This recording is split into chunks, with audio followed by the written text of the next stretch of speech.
Melee combat tips on soloing the Draconic Tree Sentinel. I'm gonna be real, this fight took a really long time to learn and solo with a rune level 1 character. But luckily, I was fortunate enough to have some viewers share some tips that helped learning this fight go a little bit easier. So in return, I wanted to share what I learned and also pass along the helpful tips that were shared with me. These are my top 20 tips for meleeing the Draconic Tree Sentinel, DTS for short. Of course, some of these tips may change depending on your level and equipment, but hopefully these will help the majority of players. Here we go.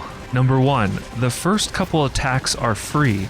I could get about 4 hits in before DTS would do anything.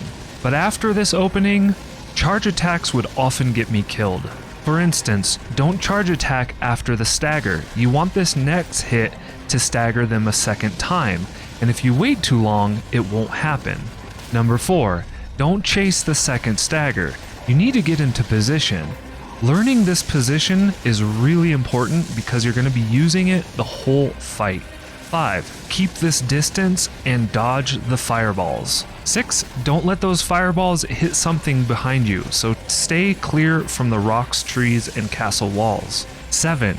If you're too close, the fireballs are going to hit the ground, and you don't want this. 8. Eventually Hot Horse Mouth is going to need to cool down, and then DTS is going to prance, swing, attack you. Take a couple steps in, don't overstep, and don't stay still, and parry this attack. 9.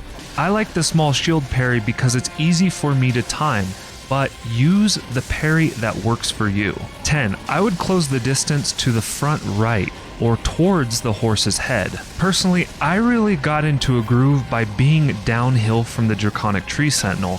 This might have been a placebo, but I felt that the attacks were easier to parry, but find your groove, and that's tip 11.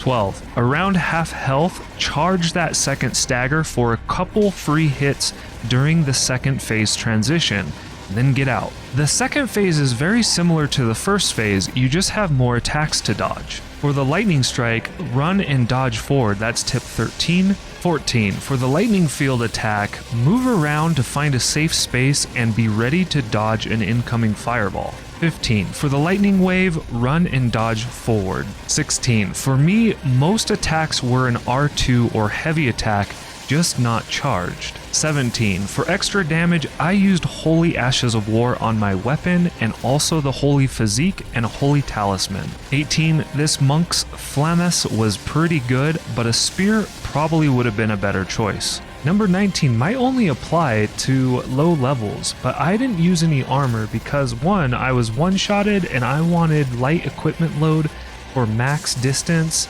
speed, and iframes. And lastly, like most bosses, don't dump your hand. Exercise your patience. Good luck out there. Did I miss anything? Did you have a different experience? Let us know in the comments. Okay, I think this is it.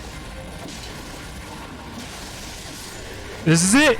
We did it! We almost flawless that. Oh my goodness, we got done. Oh yes, we should have done it flawless. Let's go. Oh man. That is fantastic.